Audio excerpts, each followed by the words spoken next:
Paz, Senhor, para a igreja. Vamos orar ao nosso Deus, agradecer por essa oportunidade de estarmos aqui para agradecer o nome dele. Deus, nesta noite, toda a tua igreja está reunida aqui, não para ouvir o ministério de louvor, não para ouvir o pregador, mas sim para ouvir a tua palavra e adorar ao teu nome.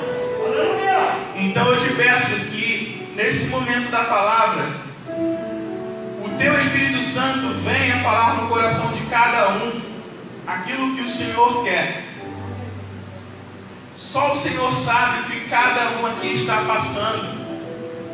Então, Senhor, que a partir dos louvores, a partir do momento da oração que começou o culto, o Senhor já esteja trabalhando no coração de cada um e transformando vida, trazendo arrependimento, trazendo renovação. É isso que eu te peço e te agradeço. Certo da vitória, em teu nome. Amém. A igreja pode se assentar? Como o texto que eu vou ler com a igreja é um texto longo, então peço para a igreja pode ficar à vontade. Mas nada te impede de continuar glorificando, adorando o nome de Jesus. Abra sua Bíblia em Marcos, capítulo 1. O Evangelho de Jesus Cristo, segundo escreveu Marcos. É o Novo Testamento, depois de Mateus. Aleluia! Marcos capítulo 1.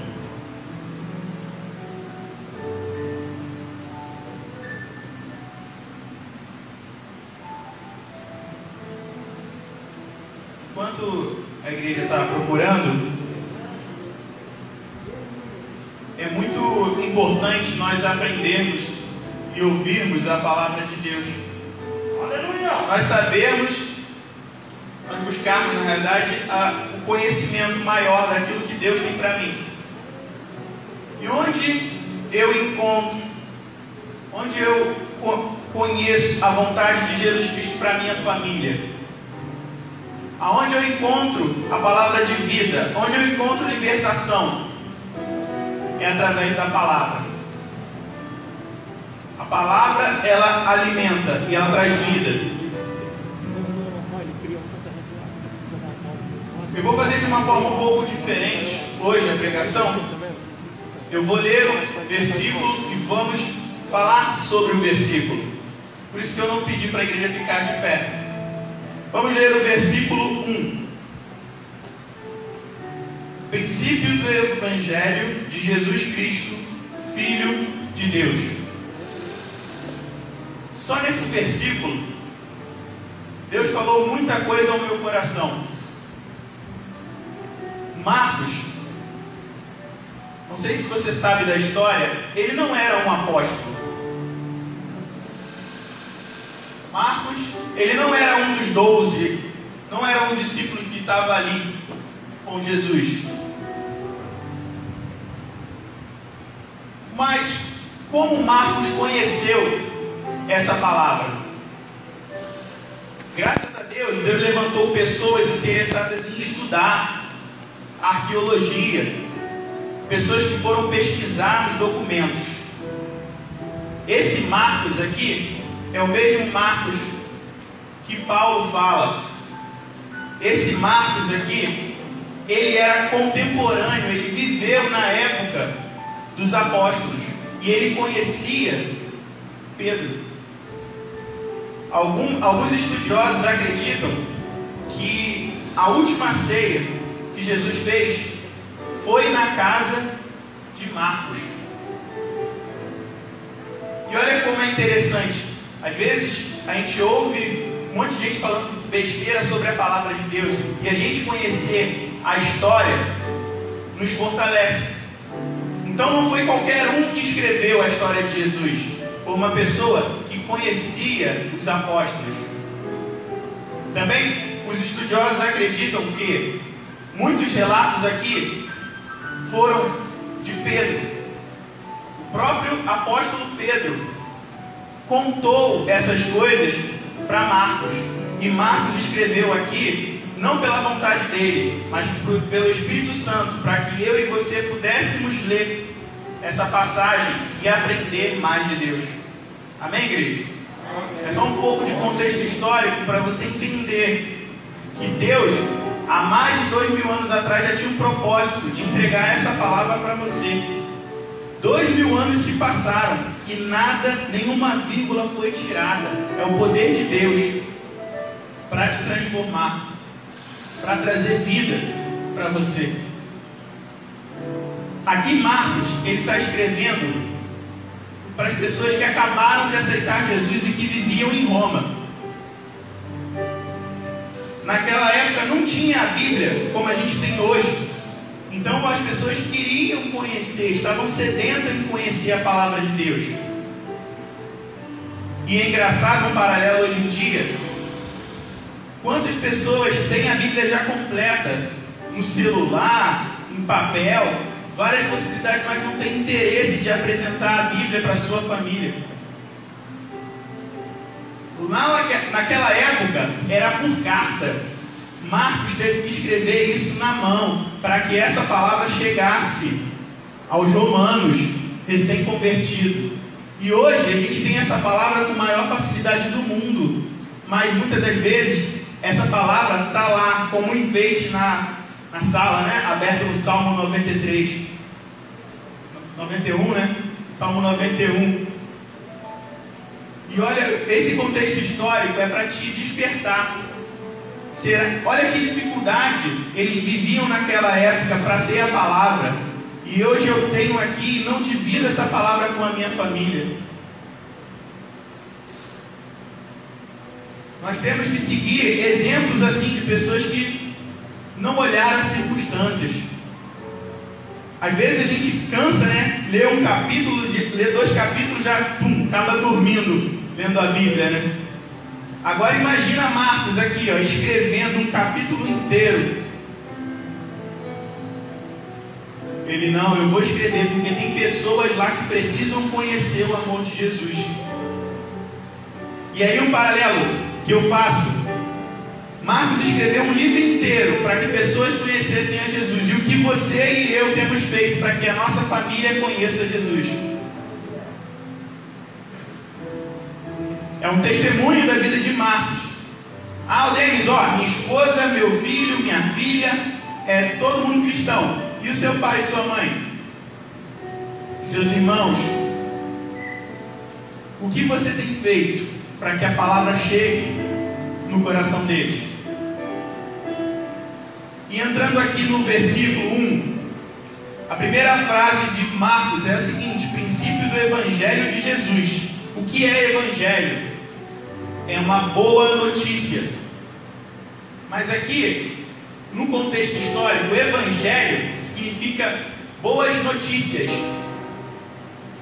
Mas Marcos aqui coloca no singular, boa notícia. Por quê? O que isso tem a ver, Aldenis? Porque está no singular.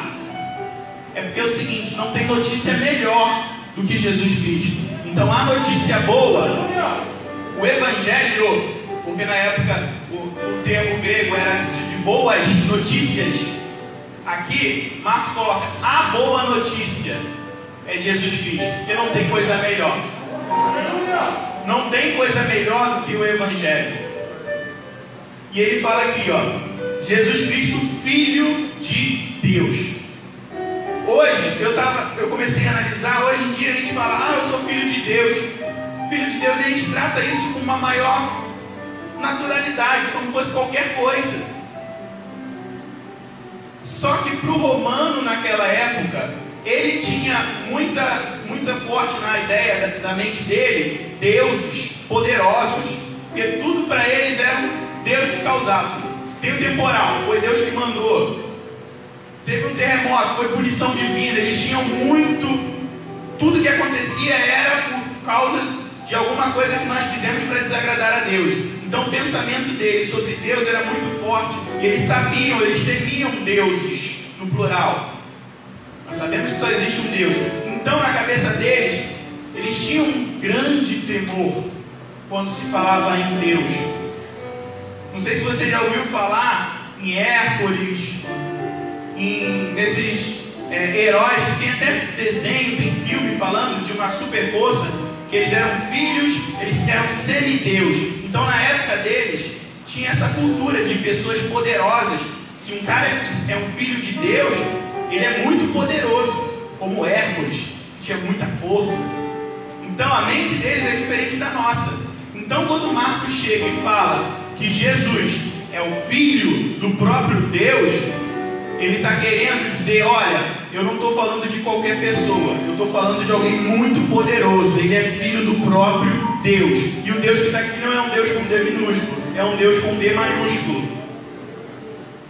Então Marcos está querendo já começar, olha, não é qualquer coisa que eu vou te apresentar. Eu vou te apresentar a melhor notícia. Essa notícia é do Filho de Deus, o ser todo poderoso. E aí eu olho para a minha realidade e vejo que a gente trata isso como uma banalidade. Jesus é o Filho de Deus. Isso é muito sério e é muito forte. Eu não tenho ideia de quão poderoso é o meu Deus.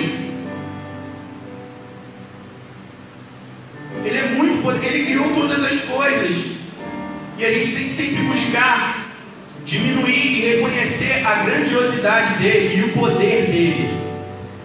O que esse primeiro versículo me passa é: você tem que temer a Deus. Você tem que ter um temor forte. E eu vejo que as pessoas hoje fazem o que querem de qualquer maneira. E dentro da sua própria casa não mostram o temor a Deus. A família é a base de tudo. Se na sua família não tiver, você não apresentar o temor a Deus, não o medo, mas o temor que engloba o respeito e o conhecimento do poder que ele tem. Marcos apresenta isso para os seus leitores.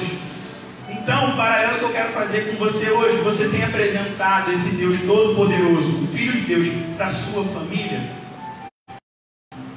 Como Marcos apresentou para essa igreja, lá em Roma, esses recém-convertidos. Versículo 2, pode me acompanhar. Como está escrito no profeta Isaías: eis que eu envio o meu anjo ante a tua face, o qual preparará o teu caminho diante de ti. Vós do que clama no deserto, preparai o caminho do Senhor, endireitai as suas veredas. Apareceu João batizando no deserto e pregando o batismo de arrependimento para a remissão de pecados. E toda a província da Judéia e todos os habitantes de Jerusalém iam ter com ele, e todos eram batizados por ele no Rio Jordão, confessando os seus pecados. E João andava vestido de pelos de camelo e com um cinto de couro em redor de seus lombos, e comia gafanhoto e mel silvestre. Uma pausa por aqui. João Batista. Em Malaquias e em Isaías, profetas que vieram antes de Jesus Cristo, eles profetizaram que o Messias, alguém que tinha autoridade, enviado por Deus, viria à terra. E Marcos cita eles aqui para fazer referência. Olha, tem respaldo já há 400, 500 anos atrás dos profetas dizendo que Jesus Cristo viria. E João Batista seria o mensageiro para anunciar, conforme está escrito em Isaías. Ou seja, o que eu aprendo com isso? Deus sempre avisa o seu povo. Deus sempre vai te avisar. Eu não sabia. Deus sempre falou contigo, você que não queria ouvir. Deus sempre está anunciando, está falando: olha, não, mas isso é impressão minha. Ó, Deus falando no teu coração, aquele não faz isso. faz assim, é Deus te avisando. Deus nunca deixa o seu povo confundido. Ah, mas eu não sabia que isso ia acontecer. Não sabia porque não quis ouvir a palavra, porque a palavra já estava anunciando. A palavra de Deus sempre nos alerta. Ai, mas meu filho seguiu por um caminho. Mas a palavra sempre te alertou para educar o teu filho na fé. Ensina a criança o caminho que deve andar. Cuida dos seus. Deus sempre está avisando o seu povo. E uma outra coisa que eu observo quando eu leio esse texto, João Batista, ele tinha uma missão dada por Deus: pregar a palavra. E ele pregava uma palavra, versículo 4: apareceu João batizando no deserto e pregando o batismo de arrependimento para a remissão de pecados. O que eu aprendo com isso? Muitas das vezes eu não quero falar com o evangelista Marcelo, exemplo, tá? Não, eu não vou falar com ele, porque senão ele vai ficar chateado comigo. E eu não quero perder é só um exemplo, tá bom? E eu não quero perder a amizade com ele. Mas ele está fazendo coisas que não agradam a Deus. Ele está agindo de uma forma totalmente errada. Mas não, mas eu não vou falar com ele, eu vou perder a amizade dele. A gente sabe que isso é verdade. A gente sabe que tem que falar, mas nós não falamos. Quantas das vezes dentro da sua própria casa, o seu marido, você percebe que não quer mais saber da igreja, está fazendo o que quer, da forma que quer. A sua esposa já não tem mais comunhão com Deus. Os seus filhos já não querem mais nada com Deus. Às vezes você só abriga. Vai para a igreja, está perdido? Mas você não ensina a palavra. Há uma diferença entre vem para a igreja comigo, que é o que muitas vezes acontece, e você dentro da sua casa ser luz e mostrar para ele o que é ser cristão, e ensinar no caminho. O ensinar no caminho não quer dizer ir para o culto junto com ele. Ensinar no caminho é praticar a palavra junto com ele. Direito que eu fui para esse lado, mas é uma verdade. Muitas das vezes falam, ah não, eu não mando meu filho para a igreja, eu vou com ele. Só que não é apenas isso, é você viver uma vida, uma prática cristã dentro da sua própria casa, para que o seu filho enxergue em você um exemplo de um verdadeiro cristão. O que a gente observa aqui pelo testemunho de João é que ele vivia uma vida de temor a Deus, porque todos os fariseus e o próprio rei respeitava quando ele falava. E mesmo assim, todo o povo respeitando ele falava, ó, você está errado perante Deus. Arrependa-se dos seus pecados. Você está em falha, você está em falta, arrependa-se. Ah, Alden, se eu fizer isso, a pessoa vai dizer, ah, mas você é pecadora também. E você vai dizer, é claro que eu sou pecador, mas eu confesso meus pecados e me arrependo. E quero uma vida nova. E você precisa fazer isso.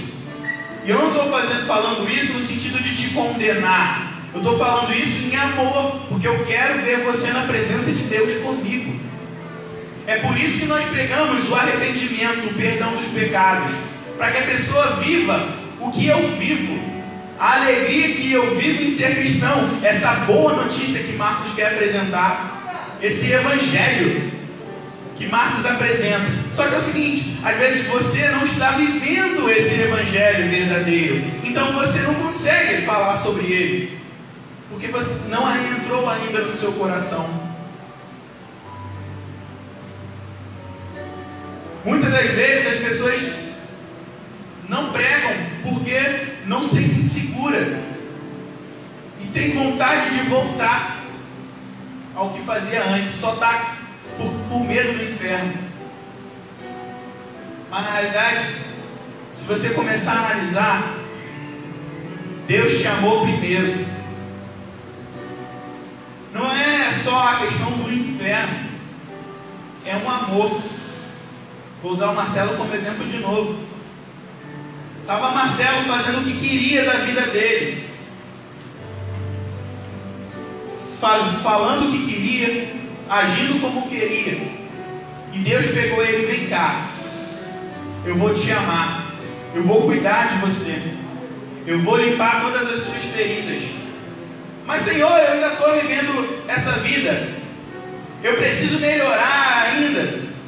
Não, meu filho, você não está entendendo, você não tem forças em você, é eu que te tiro daí e é eu que te limpo, para você agora viver uma vida de santidade. Então nós estamos Deus nos tirou do lamaçal e agora nós estamos em processo de santificação. Por quê? Porque eu olhei para o Aldenis anterior e vi: esse Aldenis eu não quero mais, eu quero o Aldenis que Jesus tem para mim. Isso é o que João pregava, um batismo de arrependimento. E é isso que Jesus tem para a sua vida hoje, é isso que você tem que levar para a sua família. Deus quer o melhor para você. E o melhor é viver uma vida com Cristo dentro do seu coração. Vamos continuar a leitura. Versículo 7. Que pregava dizendo: após mim vem aquele que é mais forte do que eu, do qual não sou digno de, abaixando-me, desatar a correia das sandálias. Eu, em verdade, tenho vos batizado com água, ele, porém, vos batizará com o Espírito Santo. E aconteceu naqueles dias que Jesus, tendo ido de Nazaré da Galileia, foi batizado por João no Rio Jordão. E logo que saiu da água, viu os céus abertos e o Espírito que como uma pomba descia sobre ele. E ouvia-se uma voz dos céus que dizia: Tu és meu filho amado, em quem me comprazo. E logo o Espírito o impeliu para o deserto, e ali estava no deserto 40 dias, tentado por Satanás, e vivia entre as feras, e os anjos o serviam. Versículo 14. E depois que João foi entregue à prisão, veio Jesus para a Galileia, pregando o evangelho do reino de Deus, e dizendo: o tempo está cumprido, e o reino de Deus está próximo. Arrependei-vos e crede no evangelho. Essa é a pregação de Jesus, essa é a nossa pregação. Muitas das vezes, eu já fiz isso várias vezes. Quando ia evangelizar, eu só falava: Jesus te ama. Não é errado, só que não é só isso. A minha pregação tem que ser, como Jesus pregava. Versículo 15: o tempo está cumprido e o reino de Deus está próximo. Arrependei-vos e crede no evangelho. Lá em Nova Iguaçu, quem é mais antigo lembra do arrependei-vos. Campo Grande, né? O Nova Iguaçu era uma musiquinha que o cara passava no carro tocando. Jesus Cristo está voltando, ele mandou anunciar: passará os céus e a terra, a sua palavra se cumprirá. Jesus Cristo voltará. Ah, mas não vou querer ouvir. Mas é a escolha da pessoa. A sua responsabilidade não é com ninguém, é com Jesus Cristo. Ah não, mas não tem isso, meu irmão. Se você realmente ama aquela pessoa, se você realmente ama, você não quer viver a eternidade sem ela lá no céu com você. Isso aqui é muito pesado que eu vou falar, mas é uma verdade. Imagina você no céu, sem o seu esposo, sem o seu filho, sem a sua filha, sem o seu pai, sem a sua mãe. Ah, Aldenis, mas a Bíblia fala que não haverá tristeza no céu. Óbvio que não haverá tristeza no céu. Mas agora, pensa agora. Você não quer viver a mesma alegria? Você não quer que o seu pai ou sua mãe viva a mesma alegria que você vai viver? É claro que você quer. Está vendo a importância de você pregar para a sua família? Você ter uma vida cristã fiel? Aldenis, mas eu estou fazendo, eu estou pregando. Só que ele não aceita, ele não recebe. Não fica triste, meu irmão, porque quem convence é o Espírito Santo. A nossa função é orar e viver uma vida cristã verdadeira para que eu e você sejamos luzes para aquela pessoa que está perdida. Quantas pessoas não saíram da igreja por causa de mau testemunho, alegando, que na realidade a pessoa não estava convertida ainda, mas às vezes o mau testemunho de alguém acaba afastando. Você conhece com certeza alguém que saiu por causa de um mau testemunho. Esse é o ponto que eu quero chegar. Nós temos que pregar o arrependimento, mas antes temos que viver o arrependimento. Amém, igreja? Amém. Versículo 16. E andando junto ao mar da Galileia, viu Simão e André seu irmão, que lançavam a rede ao mar, pois eram pescadores. Jesus lhes disse: vinde após mim, e eu farei que sejais pescadores de homens. E deixando logo as suas redes, o seguiram. E passando dali um pouco mais adiante, viu Tiago, filho de Zebedeu, e João seu irmão, que estavam no barco consertando as redes. E logo os chamou. E eles, deixando seu pai Zebedeu no barco com os empregados, foram após ele. Entraram em Cafarnaum, e logo no sábado, indo ele à sinagoga, ali ensinava. E maravilharam-se da sua doutrina, porque os ensinava como tendo autoridade, e não como os escribas. E estava na sinagoga deles um homem com o espírito imundo, o qual exclamou dizendo: que temos contigo, Jesus Nazareno? Vieste destruir-nos? Bem sei quem és, o Santo de Deus. E repreendeu Jesus, dizendo: cala-te e sai dele. Então o espírito imundo, agitando-o e clamando com grande voz, saiu dele. E todos se admiraram, a ponto de perguntarem entre si, dizendo: que é isto? Que nova doutrina é esta? Pois com autoridade ordenam os espíritos imundos, e eles lhes obedecem. E logo correu a sua fama por toda a província da Galileia. Glória a Deus. O que eu aprendo aqui? Há uma grande diferença de uma pessoa que conhece o assunto e uma pessoa que domina o assunto. Deixa eu ver alguém para eu usar como exemplo. Marcelo, evangelista Marcelo. O evangelista Marcelo, ele trabalha com logística, correto? Entrega. Eu entendo um pouco assim por alto, a função vou resumir, a função do entregador vai no estoque, pega a mercadoria e entrega no cliente. Isso é logística. O Marcelo vai começar a rir. Ele falou: a base é até essa, mas olha só. Aí ele vai falar meia hora de como a nota fiscal, passa a nota aqui, entrega uma outra nota ali, tem que ver o caminhoneiro, tem que ver o pessoal da segurança. Ou seja, eu falando de logística, você vai até acreditar. Mas agora, o Marcelo falando sobre logística. Marcelo, quanto tempo tem de experiência? 10 anos? 15, 10 anos de experiência. Não são 10 minutos vendo no YouTube um vídeo sobre logística. Onde eu quero chegar com isso? Jesus, ele falava com autoridade. Por quê? Ele não só conhecia, mas ele vivia aquilo que ele estava pregando. Quando nós formos falar com a nossa família, ela tem que olhar e tem que ver em nós o crédito. Não, ele está falando com autoridade. Ele pode falar. Ele pode falar. Porque ele fala do que vive.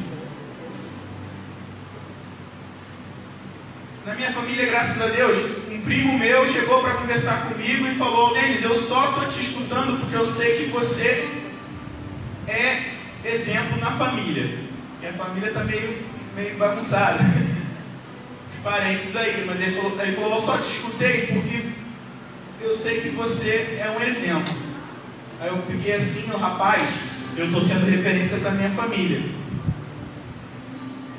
Não é para me vangloriar, na verdade isso é para te alertar. Porque além da sua santificação, além da sua vida espiritual, se você errar, se você vacilar, outras pessoas podem cair. Você vai ser culpado pela queda dela. Olha que peso. Eu vi uma família que só tinha uma pessoa na igreja. Ela conseguiu trazer todo mundo. Aí ela resolveu, não vou abandonar. Quando ela saiu da igreja, toda a família dela foi embora. E agora demorou muito tempo para a família se reestruturar. E não voltou da mesma forma que estava antes. Aconteceu um monte de coisa. Não estou aqui querendo amedrontar ninguém. Eu só estou dizendo que em Deus você tem segurança. Se você sair dele, coisas ruins vão acontecer. Porque é Deus que te guarda. E além de coisas ruins acontecerem com você, vão acontecer com as pessoas que olham para você como referência. Aldene, ninguém olha para mim como referência. Olha assim.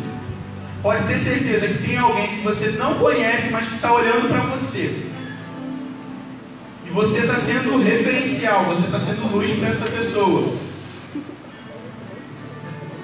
Elas olham para você da mesma forma que essas pessoas olhavam para Jesus. Nossa, como ele tem autoridade para falar. Ele é um exemplo. Aí você olha para a sua vida, meu Deus, eu não sou isso tudo. Mas a pessoa olha para você e vai enxergar Jesus Cristo. Então olha a responsabilidade que você tem dentro da sua casa. Quando seu filho ou sua filha olhar para você, ela tem que enxergar Jesus Cristo. Ah, mas ela não sabe na real o que é Jesus Cristo. Mas quando alguém falar sobre Jesus, ela, meu pai faz isso, minha mãe faz isso. Eu vi um pregador esses dias falando que foi perguntar para cada criança o que ela queria ser. Aí foi perguntando, eu falou médico, bombeiro. Aí pro filho do pastor, que ele estava na casa, perguntou. Aí ele falou, eu quando crescer quero ser homem de Deus, igual meu pai. Aí ele parou até de perguntar, ele falou, nem vou perguntar aos meus filhos para não passar vergonha. Porque olha que honra. O pai ou a mãe, eu quero ser um homem de Deus ou uma mulher de Deus igual meu pai e a minha mãe é. Você tem que ter autoridade. A autoridade vem com a prática daquilo que você está falando. Você tem que viver o que você prega. Amém, igreja? Eu não estou querendo exortar ninguém, tá? Mas é a palavra de Deus. Já estou terminando, vamos lá. Versículo 29. E logo saindo da sinagoga foram à casa de Simão e de André com Tiago e João. E a sogra de Simão estava deitada com febre. E logo lhe falaram dela. Então, chegando-se a ela, tomou-a pela mão e levantou-a. E a febre a deixou e servia-os. E tendo chegado à tarde, quando já estava se pondo o sol, trouxeram-lhe todos os que se achavam enfermos e endemoniados. E toda a cidade se ajuntou à porta. E curou muitos que se achavam enfermos de diversas enfermidades. Expulsou muitos demônios. Porém, não deixava falar os demônios, porque o conheciam. E levantando-se de manhã muito cedo, estava ainda escuro, saiu e foi para um lugar deserto, e ali orava. E seguiram-no Simão e os que com ele estavam. E achando-o, lhe disseram, todos te buscam. Ele lhes disse, vamos às aldeias vizinhas, para que eu ali também pregue. Porque para isso vim. E pregava nas sinagogas deles por toda a Galileia e expulsava os demônios.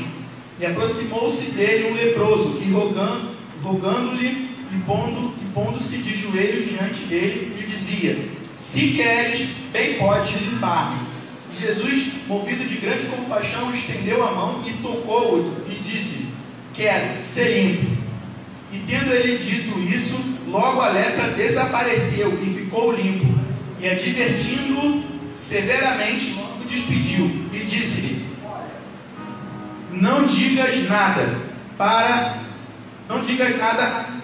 porém, vai, mostra-te ao sacerdote e oferece pela tua purificação o que Moisés determinou, para lhe servir de testemunho. Mas tendo ele saído, começou a apregoar muitas coisas e a divulgar o que acontecera, de sorte que Jesus já não podia entrar publicamente na cidade, mas conservava-se fora, em lugar deserto, e de todas as partes iam ter com ele. Glória a Deus, terminamos o capítulo 1. É até aqui a nossa leitura. Primeiro ponto que eu quero passar para vocês: a cura da sogra de Pedro. E em nenhum momento a gente enxerga aqui a sogra pedindo para ser curada. E nós enxergamos aí as pessoas dizendo: olha, Jesus, cura. O que eu aprendo com isso? Eu já ouvi pessoas: não, ele que tem que orar. Eu não vou orar pelo fulano, não, ele que tem que orar. Tudo bem, ele realmente tem que orar, mas você pode orar, e através da sua oração, da sua intercessão, o milagre vai acontecer na vida dele, pela sua fé. Então é importante sim você orar pela sua família, para que Deus transforme a vida de quem você ama. Não desista, continue orando. E o outro ponto é o leproso. Muitas pessoas, eu vejo que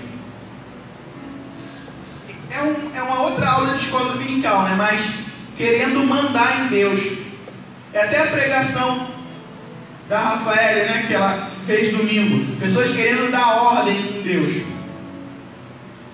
E eu aprendo com esse leproso que ele chegou e falou assim: Senhor, se tu quiseres, se for da tua vontade.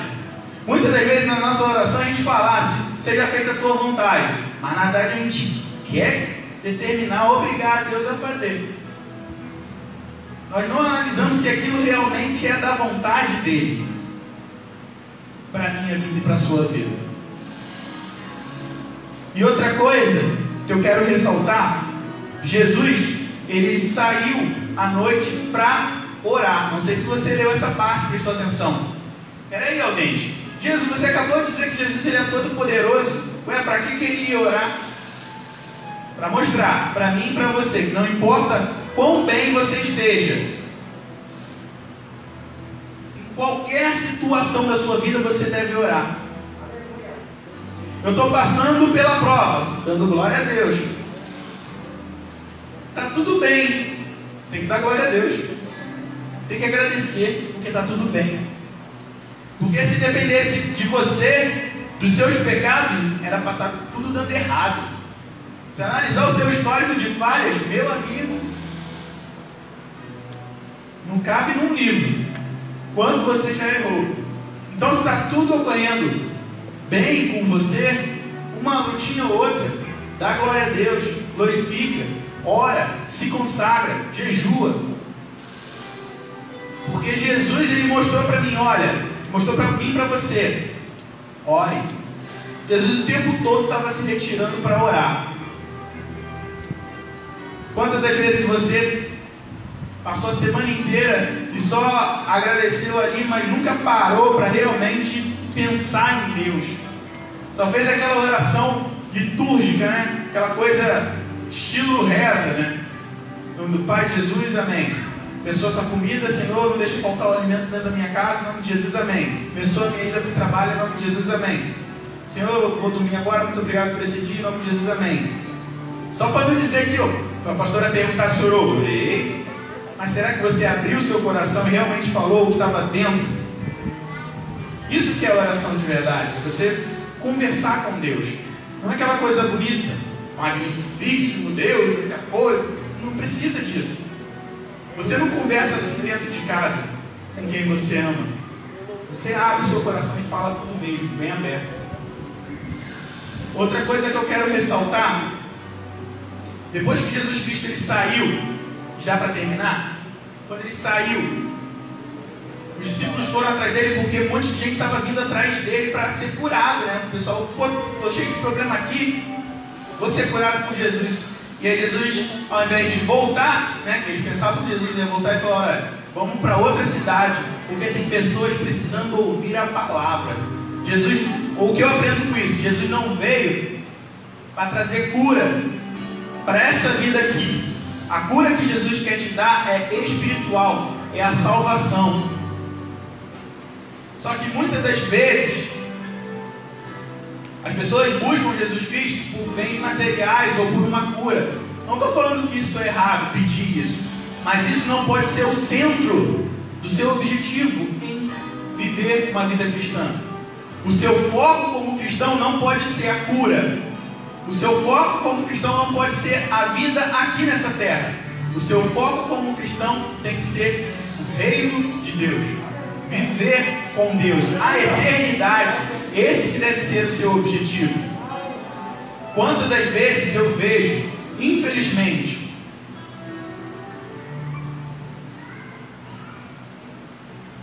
eu já vi pessoas falarem: eu vou lá para Mundial, porque lá tem um monte de milagre, não vou congregar mais aqui não. Eu já vi as pessoas falarem isso. Eu baixei o microfone porque eu estou falando o nome da igreja para não sair. E se você for analisar,